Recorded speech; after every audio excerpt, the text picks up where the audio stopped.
Hello students, মাইথ একাডেমিতে তোমাদের সকলকে স্বাগতম। আমি তোমাদের সোমনাথ স্যার। তো আজকে কিন্তু খুব গুরুত্বপূর্ণ একটা চ্যাপ্টার নিয়ে আলোচনা করতে হলে, অবশ্যই চ্যাপ্টার না, সেই চ্যাপ্টারের একটা পার্ট নিয়ে আলোচনা করতে চলেছি। সেটা হচ্ছে তোমাদের ওয়েস্ট বেঙ্গল ক্লাস 10 এর চলতরিৎ বলে যে চ্যাপ্টারটি রয়েছে, সেই চ্যাপ্টারের খুবই গুরুত্বপূর্ণ একটা পার্ট, সেটা হচ্ছে রোধের সমবায়। এই রোধের সমবায় নিয়ে কিন্তু অনেকের অনেক রকম সমস্যা থাকে। তো এই একটা সিঙ্গেল ভিডিওতে আমি সেই সমস্যার সমাধান করে দিচ্ছি তোমাদের। তো ভিডিওটি স্কিপ না করে প্রথম থেকে শেষ পর্যন্ত দেখবে। আর যদি ভিডিওটি ভালো লেগে থাকে তাহলে অবশ্যই ভিডিওটিকে লাইক এবং তোমার বন্ধুদের মধ্যে শেয়ার করে দিও। আর যদি চ্যানেলে নতুন হও তাহলে একবার চ্যানেলটিকে সাবস্ক্রাইব করে রাখো, তাহলে তোমাদের জন্যই সেটা বেনিফিশিয়াল হবে। ওকে, তো চলো দেরি না করে শুরু করা যাক। তো আমাদের ফার্স্ট পেজ কি বলছে? রোধের সমবায়। রোধের সমবায় নিয়ে যখন আলোচনা করছি তখন এটা জানতে হবে রোধের সমবায়ের কনসেপ্টটা কি।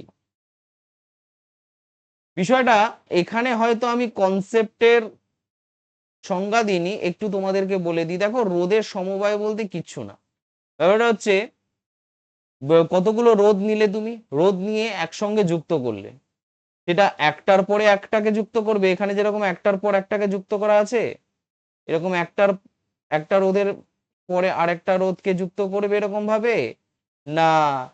এই ধরো এখানে এরকম একটা রোধ রাখলে এবং এর প্যারালাল এরকম একটা রোধ রাখলে, ঠিক আছে?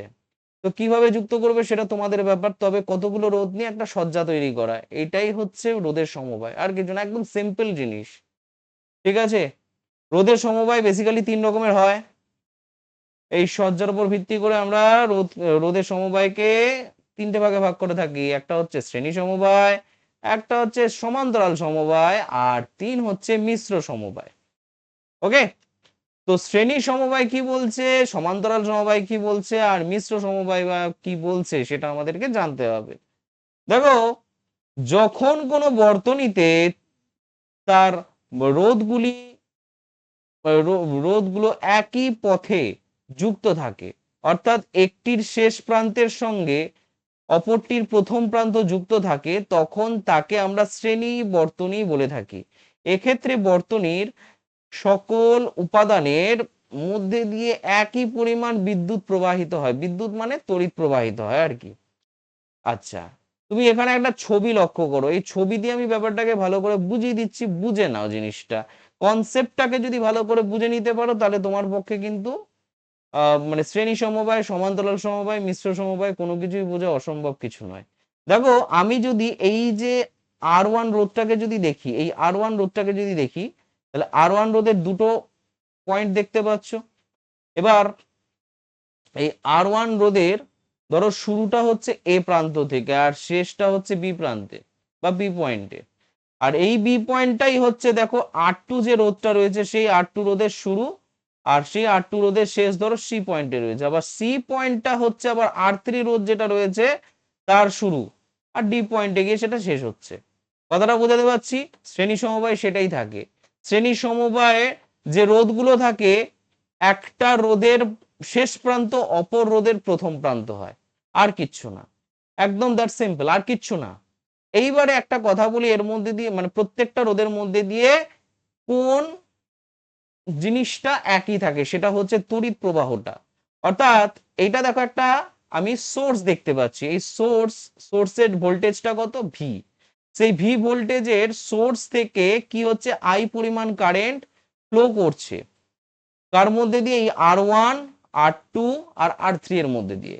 এবার R1 এর মধ্যে দিয়ে যদি আই পরিমাণ কারেন্ট যায়, সেই আই পরিমাণ কারেন্ট কিন্তু R2 এর মধ্যে দিয়েও যাবে, আর একইভাবে R3 এর মধ্যে দিয়েও সেম পরিমাণ কারেন্ট যাবে। তাহলে এখানে পার্থক্যটা কিসের হয় একটুখানি হালকা করে যদি বলে রাখি, সেটা হচ্ছে পোটেনশিয়াল ডিফারেন্স বা বিভব পার্থক্যের এই পার্থক্যটা থাকে। যেমন আমি যদি বলি, দেখো, এই যে জায়গাটা রয়েছে, এই যে জায়গাটা রয়েছে এ পয়েন্ট, এই এ পয়েন্টে পোটেনশিয়াল কত? VA, বা যেটাকে আমরা কি বলছি? বিভব। সেই বিভবটা কি, সেই পয়েন্টে বিভবটা কিন্তু সব থেকে বেশি থাকে। তারপরে চলে আসো VB, এই বি পয়েন্টে বিভবকে বলছি আমরা, সেই ভিবিটা একটু কম থাকে। দেখো, বাস্তব কথা হচ্ছে তড়িৎ প্রবাহিত হয় সবসময় উচ্চ বিভব থেকে নিম্ন বিভবের দিকে, এইটা তোমাদেরকে সবার আগে মাথায় রাখতে হবে। তাহলে ভিএ মাইনাস ভিএ থেকে ভিবিতে যাচ্ছে, স্বাভাবিক ব্যাপার। সেই ভিবিটা আবার ভিসি এর থেকে বড় হওয়ার জন্যই কিন্তু ভিবি থেকে কিন্তু ভিসিতে যাচ্ছে, অর্থাৎ উচ্চ বিভব থেকে নিম্ন বিভবের দিকে যাচ্ছে। আবার ভিসিটা কিন্তু ডেফিনেটলি ভিডি এর থেকে বড় হয়, এটা কিন্তু সবার আগে মাথায় রাখতে হবে। তাহলে একটা জিনিস তুমি দেখতে পেলে, দেখো একদম সিম্পল জিনিস যদি বলি আমি এখন, দেখো VA minus VB, VA minus VB, এই ভিএ মাইনাস ভিবি কে যদি আমি ভি1 ধরি, ভিবি মাইনাস ভিসি কে যদি আমরা কি ধরবো, ভি2 ধরি, আর ভিসি মাইনাস ভিডি কে আমরা যদি ভি3 ধরি, তাহলে মন্দ কিছু হয় না। তাহলে একটা জিনিস তুমি বুঝতে পারলে, একটা সিম্পল জিনিস তুমি বুঝতে পারলে যে এইখানে আমি যেটা দেখতে পাচ্ছি সেটা হচ্ছে ভি1, এইখানে পোটেনশিয়াল ডিফারেন্স বা বিভব পার্থক্যটাকে আমি বলছি ভি2, এখানে বিভব পার্থক্যটাকে বলছি আমরা ভি3। তাহলে কার পার্থক্যটা আমি দেখতে পেলাম, সেটা হচ্ছে পোটেনশিয়াল ডিফারেন্সের পার্থক্যটা আমি দেখতে পেলাম সবার আগে, বা বিভব পার্থক্যের পার্থক্য দেখতে পেলাম। ঠিক আছে, বিভিন্ন পয়েন্টে বিভিন্ন রকম। এইবার একটা কথা বলি, সেটা যদি সমান্তরাল সমবায় হয়, আচ্ছা তোমাদের মধ্যে তো এই প্রশ্নটা জাগতেই পারে, তাহলে শ্রেণী সমবায়ে যদি আমি ধরো বাল্বকে যুক্ত করি, বাল্ব কিন্তু ইকুইভ্যালেন্ট টু রোধ, আর কিছুই না। মানে রোদের জায়গায় তুমি বাল্ব যদি ইউজ করো, সেই রোদের মধ্যেই কাজ করবে, আর কিচ্ছু না, নাথিং এলস। একদম সিম্পল এইটুকু জেনে রাখো, অত হাই লেভেলে ভাবার দরকার নেই, একদম নর্মাল ভাবে ভেবো, তাহলে কি হবে, বিষয়টা বুঝতে তোমাদের সুবিধা হবে। তাহলে তুমি একটা কথা বলো, ধরো পরপর তিনটে আমি যদি বাল্বকে রাখি, এবার তুমি একটা জিনিস লক্ষ্য করবে, এই যে তিনটে জায়গায় তুমি তিনটে বাল্ব ব্যবহার করছো পরপর, এখানে সমস্যাটা কি হবে, সমস্যাটা বলি, সেটা হচ্ছে যদি তিনটে বাল্ব তুমি শ্রেণী সমবায়ে যুক্ত রাখো, দেখো রোধটা, মানে রোধ তো তিনটে আলাদা আলাদা রোধ আছে। আর একটা জিনিস তুমি যেটা দেখতে পাচ্ছ, তড়িৎ প্রবাহটা একই হবে, কিন্তু তুমি একটা জিনিস নিশ্চয়ই একটু আগেই শুনেছো যে বিভিন্ন জায়গায় কিন্তু পোটেনশিয়াল ডিফারেন্স কিন্তু বিভিন্ন হবে, অর্থাৎ বিভব পার্থক্যটা বিভিন্ন হবে, ভোল্টেজটা কিন্তু পার্থক্যযুক্ত হয়ে যাচ্ছে। অর্থাৎ বিষয়টা কি হচ্ছে না, আর1 এর জায়গায় যে বাল্বটা ব্যবহার করব সেটা যতটা উজ্জ্বলতার সাথে জ্বলবে, আর2 এর জায়গায় যে বাল্বটাকে ইউজ করব সেটা কিন্তু আরেকটু উজ্জ্বলতা কম হবে, আর আর3 এর জায়গায় যে বাল্বটা ইউজ করব সেটা কিন্তু আরো কমতে থাকবে। ঠিক আছে, তার উজ্জ্বলতা কিন্তু কমতে থাকবে। তাহলে যে ক্ষেত্রে পোটেনশিয়াল ডিফারেন্স যত কম, তার ক্ষেত্রে তো তুমি উজ্জ্বলতা ততটাই কম পাবে, স্বাভাবিক ব্যাপার। আচ্ছা, এইটা গেল হচ্ছে শ্রেণী সমবায়ের ক্ষেত্রে, আমি শ্রেণী সমবায়ের ক্ষেত্রে অনেক কিছু বুঝে গেলাম। এবারে আমার জানার দরকার হচ্ছে সমান্তরাল সমবায়। এই সমান্তরাল সমবায়তে আমরা কি বুঝলাম, সমান্তরাল সমবায়ের ক্ষেত্রে কিন্তু একটা মজার বিষয় হচ্ছে, সমান্তরাল সমবায় যে প্রান্তীয় ভোল্টেজ যেটা, সেটা কিন্তু সমস্ত রোধের ক্ষেত্রেই সেম হবে। প্রান্তীয় ভোল্টেজটা হচ্ছে ধরো এখানে ভি, এই ভি ভোল্টেজটা কিন্তু সব জায়গায় পাবো, অর্থাৎ আর1এও পাবো, আর2তেও পাবো, আর3তেও পাবো। কারণ দেখো তিনখানা রোধেরই দুটো প্রান্ত কিন্তু এই দুটো পয়েন্টের সাথেই যুক্ত রয়েছে, ধরো এটা বি, এ আর বি প্রান্তের সাথেই কিন্তু যুক্ত রয়েছে তিনটে রোধ, যে কারণে তিনটে রোধের মধ্যে আমি ভোল্টেজটা কিন্তু সেম পাবো। কিন্তু হ্যাঁ, একটা জিনিস কি, তুমি এখানে কারেন্টটা সেম পাবে না, কারণ দেখো এই যে কারেন্টটা যখন এখানে আসলো, আসার পর সেটা কিন্তু তিনটে উপাংশ ভেঙে যাবে, মানে তিনটে ভাগে ভাগ হয়ে যাবে। তার মানে সেই হিসাবে যদি লিখতে হয়, I is equal two I1 হয়ে যাবে, প্লাস I2 হয়ে যাবে, প্লাস I3 হয়ে যাবে, এটা একটা সিম্পল জিনিস।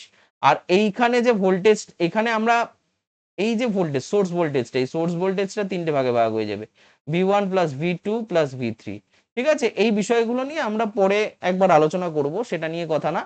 তবে সমান্তরাল সমবায়টা একটুখানি বুঝে রাখো, তাহলেই হবে। দেখো এই সমান্তরাল সমবায়ের একটু সংজ্ঞাটা যদি দেখি, তাহলে কি দেখতে পাবো, বিষয়টা হচ্ছে সমান্তরাল সমবায় হলো এমন এক ধরনের বর্তনী যেখানে একাধিক রোধ বা উপাদানের প্রথম প্রান্ত একটি সাধারণ বিন্দুতে এবং অপর প্রান্ত অপর একটি সাধারণ বিন্দুতে যুক্ত থাকে, ফলে প্রত্যেকটি উপাদানের বিভব পার্থক্য সেম হবে। এটা একই জিনিস বলে দিয়েছে। ঠিক আছে, তাহলে তার মানে কি বুঝছি যে আর ওয়ান যদি তোমার ধরো ভি পোটেনশিয়াল ডিফারেন্সটাকে এক্সপিরিয়েন্স করে, মানে হচ্ছে ওর প্রান্তীয় বিভব পার্থক্যটা যদি সেম হয় তাহলে R1 যে ভোল্টেজটা এক্সপিরিয়েন্স করবে R2 টাও সেম ভোল্টেজ এক্সপিরিয়েন্স করবে, আর একই রকম ভাবে R3 টাও সেম ভোল্টেজ এক্সপিরিয়েন্স করবে। এটা মাথায় রাখতে হবে।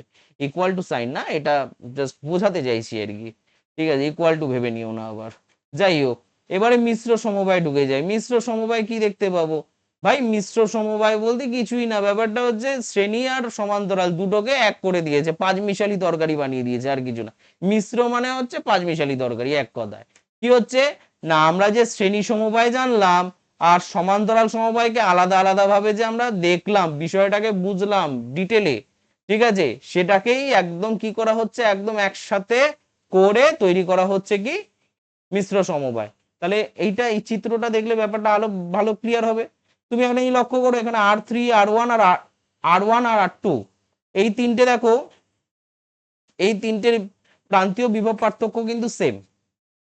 তার মানে এই তিনটে রোধ নিশ্চয়ই তোমার সমান্তরাল সমবায় যুক্ত আছে। আর তাদের সাথে R4 যেটা রয়েছে সেটা দেখো শ্রেণী সমবায় যুক্ত রয়েছে, কারণ এদের প্রান্তীয় বিভব পার্থক্যের ক্ষেত্রে এই যে নিম্ন বিভব যেটা রয়েছে, অর্থাৎ ধরো এটা ভিবি, এখানে ভিবি পাবো, আর এখানে ধরো ভিএ পাবো, ঠিক আছে? এর ভিবি আর এটা হচ্ছে ভিসি, ঠিক আছে?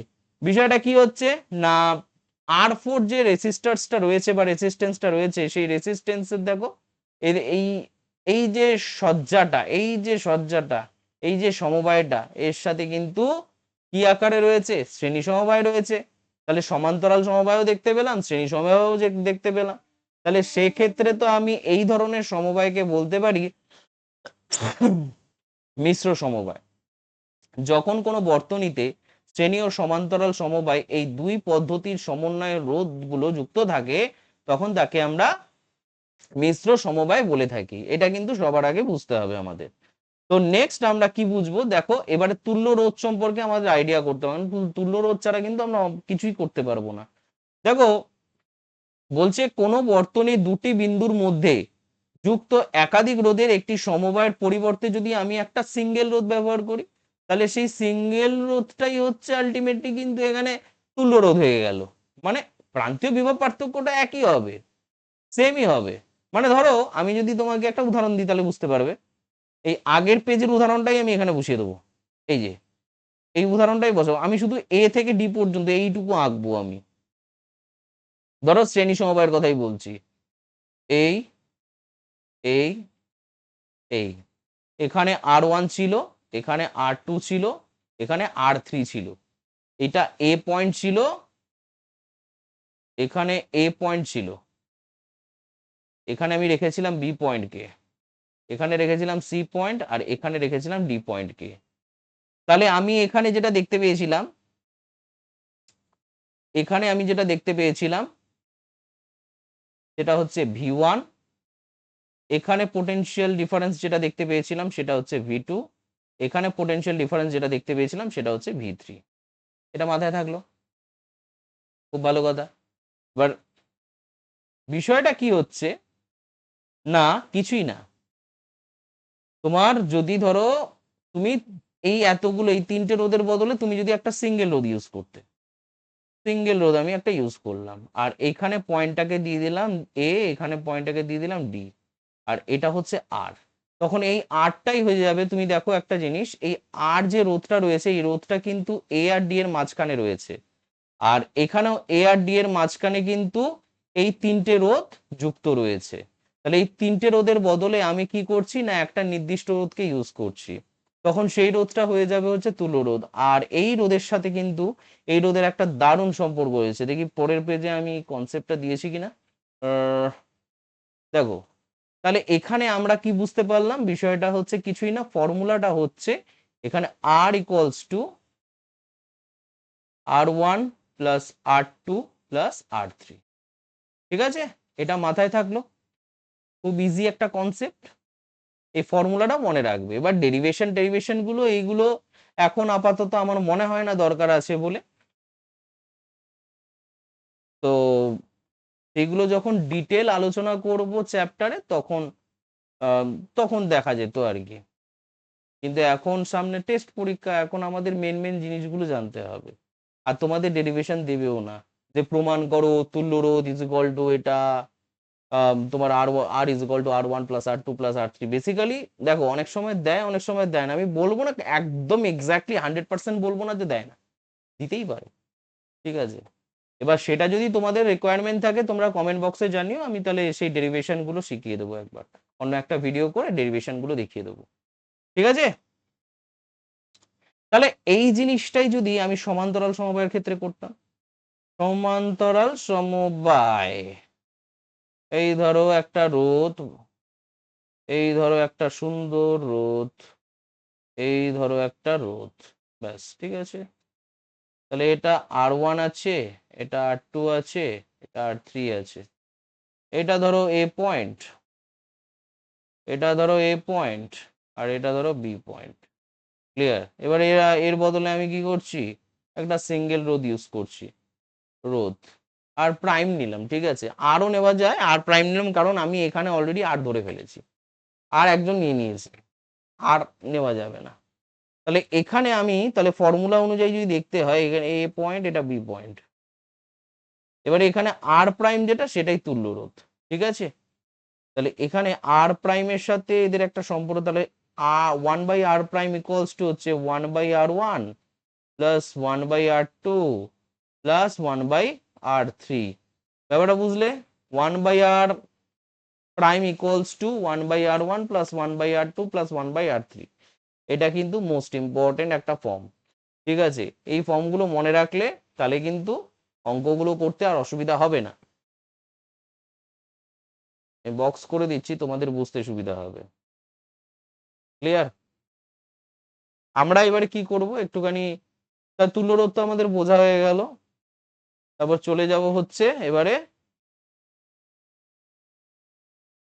তুল্য রোধের সাথে উপাদান রোধের তুলনা। এইটা কিন্তু ভাই পরীক্ষায় মাঝে মধ্যে জিজ্ঞাসা করে, তো বি কেয়ারফুল। যেমন শ্রেণী সমবায়ের ক্ষেত্রে শ্রেণী সমবায়ের ফর্মুলাটা কি পেয়েছিলাম, R equals to R1 plus R2 plus R3। তুমি একটা জিনিস লক্ষ্য করো, দেখো এখানে আর, এই আরটা কিন্তু ডেফিনেটলি ধরো এই তিনটেকে যোগ করলে তবে আমি আর পাচ্ছি, তাই তো? তার মানে নিশ্চয়ই আর হচ্ছে প্রত্যেকটা রোধের, মানে R1 R2 R3, মানে এগুলো সবকটা যদি উপাদান রোধ হয়, এই এক একটা উপাদান রোধের থেকে ডেফিনেটলি হচ্ছে, প্রত্যেকটা উপাদান রোধের থেকে ডেফিনেটলি হচ্ছে তোমার এই রোধটা বড় হবে, তাই না? তুল্য রোধটা তো ডেফিনেটলি বড় হবে। তার মানে হিসেব মতো দেখতে গেলে তাহলে সুতরাং আর গ্রেটার দেন R1, আবার আর গ্রেটার দেন R2 লিখতে পারি, আবার আর গ্রেটার দেন R3ও লিখতে পারি। ঠিক আছে, এইটা কিন্তু মাথায় রাখতে হবে, শ্রেণী সমবায়ের ক্ষেত্রে কিন্তু এটা হয়। তার মানে তুল্য রোধ, আমি কি বললাম, তুল্য রোধ দেখলাম যে প্রত্যেকটা উপাদান রোধের থেকেই কিন্তু বড় হয়ে গেল। তাহলে সুতরাং এখানে লেখা যেতে পারে শ্রেণী সমবায়, শ্রেণী সমবায় তুল্য রোধ যে কোনো উপাদান রোধের থেকে বড় হয়। ঠিক আছে, কিন্তু সমান্তরাল সমবায়ের ক্ষেত্রে দেখো 1/r প্রাইম বলে লিখলাম আগে, আগের পেজে যেহেতু প্রাইম ইউজ করেছি তাই R1 1/r2 প্লাস 1/r3, তিনটে রোধ ইউজ করেছিলাম বলে তাই। এটা তোমরা যতগুলো রোধ ব্যবহার করো ততগুলো রোধের ক্ষেত্রে সেম কেস হবে। এখানে আমরা কি দেখতে পাচ্ছি, দেখো 1/r প্রাইম যেটা রয়েছে, এই 1/r প্রাইমটা কিন্তু 1/r1 1/r2 1/r3 যোগফল, তাই তো? তাহলে সেক্ষেত্রে আমরা লিখতে পারি 1/r prime definitely greater than 1/r1। খুব ভালো, কিন্তু এইটা হচ্ছে ইনইকুয়ালিটিস এর একটা কনসেপ্ট। ঠিক আছে, সেই কনসেপ্ট অনুযায়ী আর একটা জিনিসও আমাদেরকে জানতে হবে, সেটা কি, দেখো 1/r prime greater than 1/r1 যদি হয়, তাহলে সেক্ষেত্রে ঠিক বিষয়টা কি হবে, আর প্রাইম যখন আসবে, মানে আমি যখন 1 বাই এর জায়গায় জাস্ট মানে নিচের ডিনোমিনেটরটাকে উপরে যখন তুলে নিয়ে আসবো, সেটা তখন কি গ্রেটার দ্যান থাকবে না লেস দ্যান হয়ে যাবে? লেস দ্যান হয়ে যাবে, লেস দ্যান R1।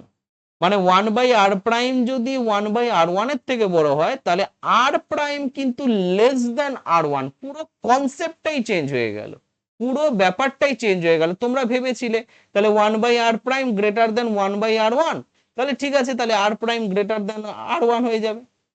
ইকুয়েশন মানে ইকুয়ালিটিস এর ক্ষেত্রে তোমরা যেটা করে থাকো, কিন্তু এখানে সেটা হবে না। আমি একটা উদাহরণ দিয়ে বোঝাচ্ছি। ধরো, আচ্ছা বলো তো 1/3 আর 1/2 এর মধ্যে কোনটা বড়? হ্যাঁ, তোমরা ঠিকই বলেছো, 1/2টা কিন্তু 1/3 এর থেকে বড়। কিন্তু তুমি মানে অন দি আদার হ্যান্ড একটা কথা বলো, তাহলে তার মানে কি এটা, তার মানে কি এটা যে 3 2 না, এটা হতে পারে না। তাহলে কি হবে? 2 তো হচ্ছে 3 এর থেকে ছোট, 2 হচ্ছে 3 এর থেকে ছোট। তার মানে 1/3 লেস দেন 1/2 হওয়া মানে তাহলে 3 গ্রেটার দেন 2। তোমাকে এইভাবে বুঝতে হবে জিনিসটাকে, কনসেপ্টটাকে। তার মানে একটা জিনিস দেখলাম, তাহলে একই রকম ভাবে দেখতে গেলে 1/r prime greater than 1/r2। তার মানে সাচ দ্যাট কি বলতে চাইছে আলটিমেটলি আর প্রাইম লেস দেন R2। একই রকম ভাবে 1/r prime greater than 1/r3 such that r prime less than r3। এইটা কিন্তু মাথায় রাখতে হবে। তার মানে সমান্তরাল সমবায়ের ক্ষেত্রে যে কোনো উপাদান রোধের থেকে তুল্য রোধটা কিন্তু সব সময় ছোট হয়। তার মানে কি বুঝলাম? তাহলে এখানে তুল্য রোধ, এখানে তুল্য রোধটা কি হচ্ছে, যে কোনো উপাদান রোধের থেকে ছোট। ঠিক আছে, যে কোনো উপাদান রোধের থেকে ছোট হবে। এই জিনিসটা বুঝতে পারলে কিনা বলো? আশা করি বুঝতে পেরেছো। যদি কোনো সমস্যা থাকে অবশ্যই কমেন্ট বক্সে জানিও, সেটার মানে যতটা আমার পক্ষে যতটা করা সম্ভব আমি চেষ্টা করব। এইবারে আমরা বেসিক্যালি অঙ্ক করব। দেখো, এই শ্রেণী আর সমান্তরাল সমবায় আর মিশ্র সমবায়, যাই হোক 3 ধরনের সমবায় থেকে তোমাদের মেন যেটা আসবে মাধ্যমিকে সেটা হচ্ছে অঙ্ক আসবে। ঠিক আছে, এখানে আর কোনো আলাদা কোনো কনসেপ্ট নেই, এখানে অঙ্কতেই মেনলি আসে। হয় ডায়াগ্রাম তোমাকে দিয়ে দেবে, আমি ডায়াগ্রামের অঙ্কও দেখাবো, আবার প্রশ্নের অঙ্কও দেখাচ্ছি। এই ধরনের অঙ্কই বেসিক্যালি পরীক্ষায় তুমি দেখতে পাবে। এর বেশি ক্লাস 10-এ অন্তত এর থেকে বেশি কিছু দেয় না। বলছে 3টে রোধের মান বলে দিয়েছে, 2 ওহম, 5 ওহম, 7 ওহম। তুল্য রোধের মান কত হবে যখন তারা শ্রেণী সমবায় থাকবে আর সমান্তরাল সমবায় যুক্ত থাকবে? আমি প্রথমে দেখব এ, যখন শ্রেণী সমবায় থাকে, শ্রেণী সমবায়,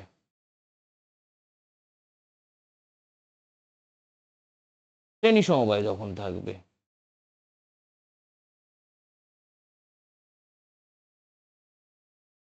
ঠিক আছে, এটা ধরো 2 ওহম, এটা ধরো 5 ওহম, আর এটা হচ্ছে ধরো 7 ওহম। ঠিক আছে, তিনটে তিনটে রোধ আছে। হুম, দেখো শ্রেণী সমবায় যুক্ত রয়েছে। এবার শ্রেণী সমবায় যুক্ত থাকলে ফর্মুলা আমরা কি জানতাম তুল্য রোধের? তাহলে তুল্য রোধ রস্য, তুল্য রোধ, তাহলে তোমরাই বলো তুল্য রোধটা কি হবে? কি ধরেছিলাম? আর ধরেছিলাম। আর ইজ ইকুয়াল টু R1, মানে এটা তো R1, এটা হচ্ছে R2, এটা হচ্ছে R3। তাহলে R1 plus R2 plus R3, তাই না? আচ্ছা, এখানে এটা 2 হচ্ছে, এখানে 5 হচ্ছে, আর এখানে 7 হচ্ছে। এবার এখানে আমি R1 equals to 2 ohm, R2 equals to আমরা লিখলাম 5 ohm, R R3 equals to লিখলাম হচ্ছে 7 ওহম। এটা তোমাকে মাথায় রাখতে হবে। ক্লিয়ার? তাহলে 5 2 7 14, তাহলে 14 ওহম আমরা পেয়ে গেলাম। তার মানে তুল্য রোধটা কত বেরোলো? 14 ওহম বেরোলো। এখন যদি আমি সমান্তরাল সমবায়ের ক্ষেত্রে দেখি, সমান্তরাল সমবায়, শুধু সমান্তরাল বলে লিখে দিলাম। কি হচ্ছে? কিছুই না। এই এই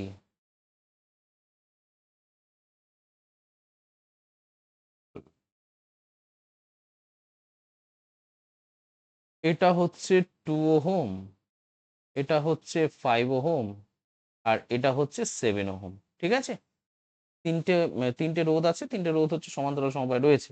তাহলে এখানেই বা তুল্য রোধ কি হবে? তাহলে এখানে তুল্য, আমি বারবার দীর্ঘ রসুর জায়গায় দীর্ঘ লিখে দিচ্ছি, তুল্য রোধ। ঠিক আছে, তুল্য রোধের ক্ষেত্রে কি কনসেপ্ট আছে? 1/r' ইকুয়ালস টু বলেছিলাম কি 1/r1 plus 1/r2 plus 1/r3। আমি একবার নোটেশনটা দিয়ে দিয়েছি, R1 কোনটা, R2 কোনটা, R3 কোনটা, তো সেক্ষেত্রে আর লিখবো না, এখানে ডাইরেক্ট অঙ্কটা করবো। 1/r1 মানে 1/2, 1/r2 মানে 1/5, 1/r3 মানে হচ্ছে 1/7। এবার এটাকে সলভ যদি করি তাহলে কত হবে? 5 7 35 দুগুণে 70, তাহলে এটা 35 হয়ে গেল। আচ্ছা 5, তাহলে 5 5 14 70 হয়ে যাচ্ছে কি না, 7 10 70। তাহলে এবারে এখান থেকে সলভ যদি করি, আচ্ছা 35 14 কত হচ্ছে? 35 14 হচ্ছে 49, 49 59 হয়ে যাচ্ছে।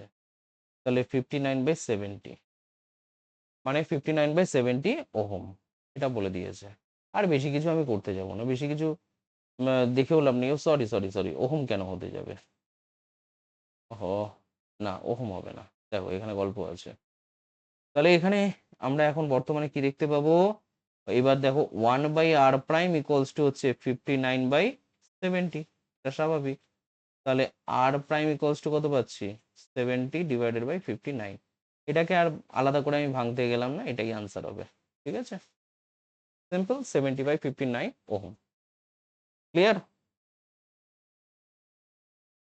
একবার চেক করে নিই, 35 দুগুণে 70, 35 এখানে বসিয়ে দিলাম, 5 5 14 70, 14 বসিয়ে দিলাম, আর 7 7 10 70। ওকে, 10 24 আর হচ্ছে 35। ঠিক আছে, 59। তাহলে হয়ে গেল। একই রকম এখানেও একটা অঙ্ক দিয়েছে, সেটা হচ্ছে তিনটে রোধের অনুপাত 2:3:5। এদের মধ্যে সর্বাপেক্ষা বৃহৎ মানের রোধটি হচ্ছে 75 ওহম হলে রোধগুলি এক হচ্ছে শ্রেণী সমবায় এবং দুই হচ্ছে সমান্তরাল সমবায়ে যুক্ত থাকলে তাহলে তুল্য রোধ কি হবে? এটা তোমরা কমেন্ট বক্সে জানিও এর আনসারটা কি হবে। আমি জাস্ট একটা স্টেপ আমি করে দিচ্ছি এখানে। ঠিক আছে, দেখো তাহলে তিনটি রোধ কি কি হবে বলো? তিনটি রোধ হবে, তিনটি রোধ কি কি? একটা হচ্ছে 2x ওহম, একটা 3x ওহম হবে, আর একটা হচ্ছে 5x ওহম হবে। তাহলে তিনটে রোধ তুমি পেয়ে গেলে। এবার সর্বাপেক্ষা যে বৃহৎ 5x, এটা 5x। এবার সর্বাপেক্ষা যে বৃহৎ রোধটা রয়েছে সেটা কত ওহম রয়েছে? ভালো করে একটা জিনিস লক্ষ্য করো তো, এখানে এখানে যে সর্বাপেক্ষা বৃহৎ যে রোধটা রয়েছে সেটার মান কত? 5x। এই 5x-টাই ইজ ইকুয়াল টু বলে দিয়েছে 75। এখান থেকে তুমি x ইকুয়ালস টু কত পাচ্ছ? 75/5 হয় 15, 5 15 75। তাহলে x এর ভ্যালু কত হচ্ছে? 15 হচ্ছে। তাহলে তিনটি রোধ কি কি হবে বলো? তিনটি রোধ যথাক্রমে যথাক্রমে কি হবে? 15 দুগুণে 30, 30 ওহম, আর 3 15 45, 45 ওহম, আর একটা হচ্ছে 5 15 75 ওহম। ঠিক আছে, এটা যেন মাথায় থাকে। এবার শ্রেণী সমবায়ে যুক্ত করলে কি হবে, সমান্তরালে যুক্ত করলে এবার কি হবে সলভ করলে? আমি শুধু ফর্মুলা দুটো লিখে দিচ্ছি, অঙ্কটা করে কমেন্ট বক্সে জানাবে। R1 plus R2 plus R3। এখানে R1 হচ্ছে এটা, R2 হচ্ছে এটা, আর R3 হচ্ছে এটা। আর একটা হচ্ছে 1/r' equals to 1/r1 plus 1/r2 plus 1/r3। মাথায় থাকবে? ওকে, তাহলে তোমরা করে কমেন্ট বক্সে আমাকে জানিও অঙ্কটার আনসার কি হবে। নেক্সট নেক্সট দেখো, একটা ডায়ামেট্রিক মানে ডায়াগ্রাম দিয়ে অঙ্ক দিয়েছে। এই ডায়াগ্রাম দেখো, ডায়াগ্রামটা একটু যদি ভালো করে লক্ষ্য করো, তুমি দেখো এখান থেকে সোর্স ভোল্টেজ কত আছে, 12 ভোল্ট। এই 12 ভোল্টের রেসপেক্টে এখানে দেখো কারেন্ট ফ্লো করছে, এখান থেকে দেখো কারেন্ট ফ্লো করছে, কারেন্ট ফ্লো করছে, ঠিক আছে, আই পরিমাণ কারেন্ট যাচ্ছে। আর আই পরিমাণ কারেন্ট ধরো এর মধ্যে দিয়ে গেল, গিয়ে এখানে যাওয়ার পর ডিভাইড হয়ে যাচ্ছে, ধরো এটা I1 হয়ে যাবে, এটা I2 হয়ে যাবে, আবার এখানে এসে কি হবে, যুক্ত হয়ে যাবে I1, এই যুক্ত হয়ে আবার আই হিসাবে কিন্তু আবার এখানে ফিরে আসবে। ব্যাপারটা বুঝতে পারলে? এই প্রসেসটা কন্টিনিউ হতে থাকে। যাই হোক, তার মানে একটা জিনিস আমরা বুঝতে পারলাম যে এই যে রোধটা রয়েছে, এই যে রোধটা রয়েছে, এই রোধটা ডেফিনেটলি কিন্তু এই রোধ মানে R2 আর R3 এর R1 আর R1টা হচ্ছে R2 R3 এর যে তুল্য রোধ তার সাথে হচ্ছে শ্রেণী সমবায় রয়েছে, আর R2 আর R3 হচ্ছে পরস্পরের সাথে সমান্তরাল সমবায় রয়েছে, ঠিক আছে। আচ্ছা, তাহলে এখন কথা হচ্ছে, এটা ধরো A টার্মিনাল, এটা ধরো বি টার্মিনাল আছে, আর এটা ধরো সি টার্মিনাল আছে, ঠিক আছে। তাহলে এখন বি ও সি এর মাঝে তুল্যরোধ কি হয় বলো? তুল্যরোধ কি হওয়া উচিত? এই তো সমান্তরাল সমবায় রয়েছে, তাহলে 1/, এখানে আর ধরে নি, যাই হোক, 1/r ইকুয়ালস টু 1/r1, মানে 1/r1 প্লাস 1/r2, এখানে তো R2 আর R3 রয়েছে, 1/r2 প্লাস 1/r3, এই হচ্ছে ব্যাপার। সলভ করলাম, এখানে 6 হচ্ছে এলসিএম হচ্ছে, 3 দুগুণে 6, 1 6, তাহলে কি হলো, এটা 3/6, কাটাকুটি করো, 2 বেরিয়ে যাচ্ছে নিচে, আর উপরে হচ্ছে 1, তাহলে এটা হচ্ছে 1/r, তাহলে সুতরাং আর ইকুয়ালস টু কত হলো, 2 ওহম, ঠিক আছে, এটা আমরা পেয়ে গেলাম এখানে। এখন সুতরাং আচ্ছা, তাহলে বর্তনীর তুল্যরোধ কত হবে বলো? তুল্যরোধ কত হচ্ছে? দেখো, এখানে R1 ছিল, আমি বলেছিলাম যে এই 3 ওহম আর 6 ওহমের যে তুল্যরোধ তার সাথে হচ্ছে শ্রেণী সমবায় থাকবে, শ্রেণী সমবায় থাকা মানে কি, স্বাভাবিক ব্যাপার। তাহলে 4, এখানে যে 4 ওহমটা রয়েছে, সেই 4 ওহমটা হচ্ছে, আচ্ছা, R2 আর R3 এর যে তুল্যরোধ কত বেরিয়েছে, সেটা হচ্ছে 2 ওহম, এটা বেরিয়েছে। তাহলে সেখান থেকে আমরা পেলাম 2, তার মানে এটা কত হলো, 4 2 6, 6 ওহম, 6 ওহম হচ্ছে বর্তনী তুল্যরোধ, খুব ইজি, ঠিক আছে। ব্যাপারটা হচ্ছে এটা, আমি বেশি লিখে লিখে অঙ্কটা করছি না, যাতে তোমরা বুঝতে পারো বিষয়টাকে তাড়াতাড়ি। নেক্সট, ওহ, এই অঙ্কটা খুবই ইন্টারেস্টিং একটা অঙ্ক, বি কেয়ারফুল। এই অঙ্কটা অনেক কিছু বোঝার আছে এই স্ট্রাকচারটার মধ্যে, একটু ভালো করে লক্ষ্য করো। প্রথম কথা, এই যে যেগুলো দেয়, এই যে এরকম ভাবে লম্বা মতো কিছু একটা দিয়ে দিল, এটা কেন দেয়? এটা দিয়ে এটা বোঝাতে চাইছে যে 1 আর 3 নম্বর পয়েন্টটা কিন্তু সেম, মানে আমি যদি স্ট্রাকচারালি সাজাই, ধরো এইটা হচ্ছে একটা পয়েন্ট আর এইটা একটা পয়েন্ট, তাহলে এটা হচ্ছে 1 আর 3, মানে 1 আর 3 নম্বর পয়েন্টটা ওই একটাই পয়েন্ট। আবার এই 2 আর 4 নম্বর পয়েন্টটা কিন্তু সেম, মানে যেহেতু এরকম দিয়েছে, বিষয়টা ওটাই বোঝাচ্ছে যে 2 আর 4 কিন্তু সেম। এবার 1 আর 2 এর মাঝখানে কারা রয়েছে, 1 আর 2 এর মাঝখানে কে রয়েছে, এই 2r রোধ রয়েছে, বসিয়ে দাও, ব্যাস, এটার কাজ কমপ্লিট। এখন এই 2r রোধটা কার কার মাঝখানে রয়েছে, 2r3, আরে 2r3 মানে তো এই সেই এটার কথাই বলেছে, ব্যাস হয়ে গেল। আরেকটা হচ্ছে 3 4, 3 হচ্ছে এখানে, 4 হচ্ছে এখানে, এই, বুঝতে পারলে? তাহলে এটাও, সরি, এটা 2 আর না, 3 আর 4 এর মাঝখানে আর রয়েছে,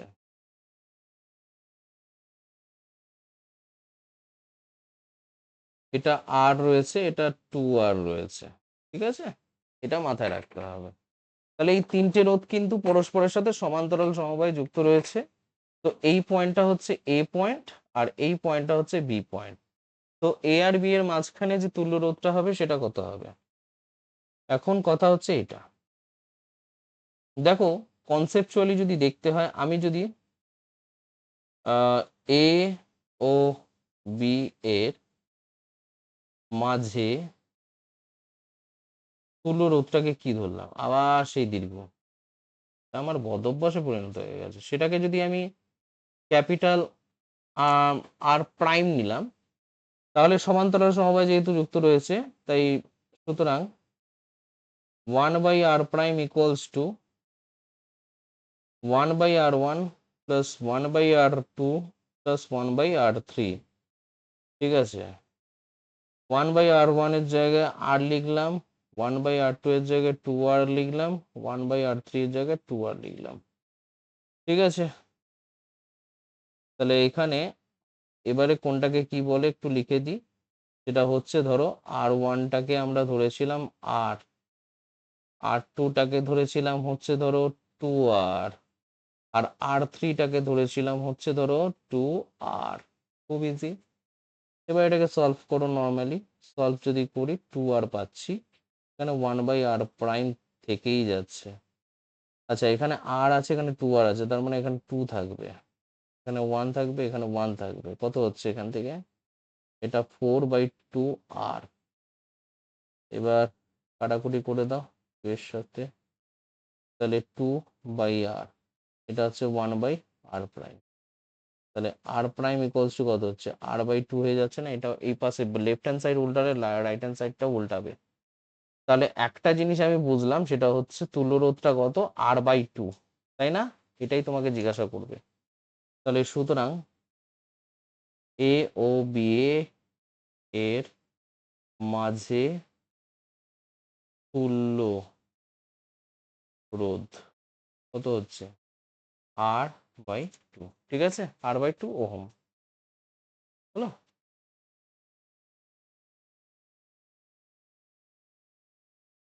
নেক্সট নেক্সট অঙ্ক কি বলেছে? এটাও খুব ভালো একটা অঙ্ক, মোস্ট ইম্পর্টেন্ট অঙ্ক। ঠিক আছে, এই ধরনের স্ট্রাকচার গুলো ভালো করে প্র্যাকটিস করে যাবে, তাহলেই হবে। এখানে চেয়েছে বি এবং সি এর মাঝের তুল্যরোধ, অর্থাৎ আমি যদি স্ট্রাকচারালি দেখি, এখানে বিটা রয়েছে আর এখানে সি রয়েছে। এবার এদের মাঝখানে আমার কি করতে হবে? তুল্যরোধ বের করতে হবে। তার জন্য দেখো একটা একটা করে স্টেপ ভাঙো।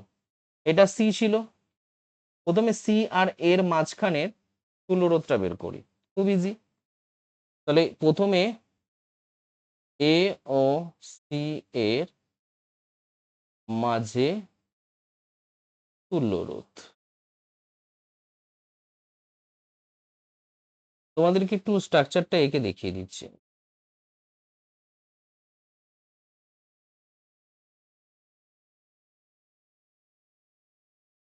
এটা সি, এটা এ। ঠিক আছে, এখানে 3 ওহম দেখতে পাচ্ছ, আর এখানে 7 ওহম দেখতে পাচ্ছ, আর এটা হচ্ছে 10 ওহম। ক্লিয়ার? তাহলে একটা জিনিস তুমি একটু লক্ষ্য করো, এই জায়গাটাতে কি দিয়েছে তুমি দেখো, এই যে 10 ওহম যেটা রয়েছে না, এই 10 ওহমটা হচ্ছে এই 3 ওহম আর 7 ওহমের শ্রেণী সমবায়ের দ্বারা যে তুল্যরোধ তৈরি হচ্ছে, তার সঙ্গে সমান্তরাল সমবায় রয়েছে, এই যে এ আর সি। ঠিক আছে, তুল্যরোধ কত হচ্ছে? তাহলে এখানে তুল্যরোধটা কত হবে সেটা বলো। প্রথম কথা, এই দুটো তো হচ্ছে ধরো শ্রেণী সমবায় যুক্ত রয়েছে, তাহলে এখানে তুল্যরোধটা কত? তাহলে 1/r equals to 1/r1 plus 1/r2 হয়। তাহলে r1 এর জায়গায় 1/r1 প্লাস 1/r2, একটু ফর্মুলেশন দ্বারা করার চেষ্টা করি। r1 এর জায়গায় কি লিখবো? এই 3 প্লাস 7, কারণ এই দুটো রোধ হচ্ছে পরস্পরের সাথে শ্রেণী সমবায় রয়েছে। আর 1/ এটা 10 ইউজ হয়ে গেল, তাহলে এটা 1/10 প্লাস এটাও 1/10 হয়ে গেল। তাহলে এটা 1/r1 কোথা থেকে আসছে? আর হবে, জাস্ট আর। তাহলে এখান থেকে 1/r ইকুয়ালস টু, এটা 10, এটা 1 প্লাস 1, এখান থেকে 1/r ইকুয়ালস টু 2/10, সলভ করলে এটা 5, এটা 1। তাহলে সুতরাং r ইকুয়ালস টু কি হচ্ছে? 5 ওহম। ঠিক আছে, তাহলে এ আর সি এর তুল্যরোধ পেয়ে গেলাম। তাহলে এখন কি করব? এখন যে এই যে পোর্শনটা রয়েছে, এই পোর্শনটা যেটা রয়েছে, এই এই জায়গাটা যে পোর্শনটা রয়েছে, এই পোর্শনের জায়গায় আমি যদি একটা আর রেসিস্টেন্স ইউজ করে ফেলি, অর্থাৎ স্ট্রাকচারটা দেখতে তখন কেমন হবে একটু বলি।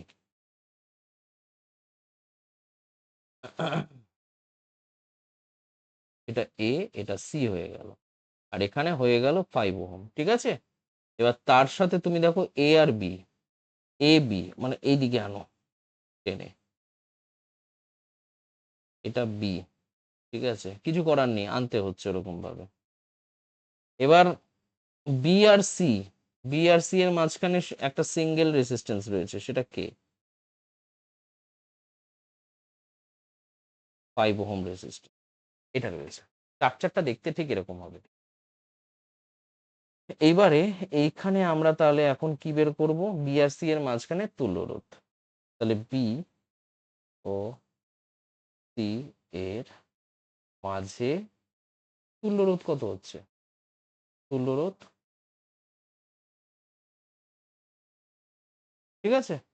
দেখো একটা জিনিস, এই 9 ওহম আর 5 ওহমটা কিন্তু ডেফিনেটলি শ্রেণী সমবায় রয়েছে, এবং তাদের যে তুল্যরোধ তাদের দ্বারা, অর্থাৎ 9 ওহম আর এই 5 ওহম দ্বারা যে তুল্যরোধ তৈরি হবে সেটার সাথে হচ্ছে এই 5 ওহমটা সমান্তরাল সমবায় রয়েছে। তাহলে তুল্যরোধ আমরা ডাইরেক্ট করতে পারি। আচ্ছা, 1/r প্রাইম ইউজ করবো এবারে। এবারে 1/9 + 5 একটাতে আসবে, আর একটাতে আসবে হচ্ছে 1/5। ক্লিয়ার?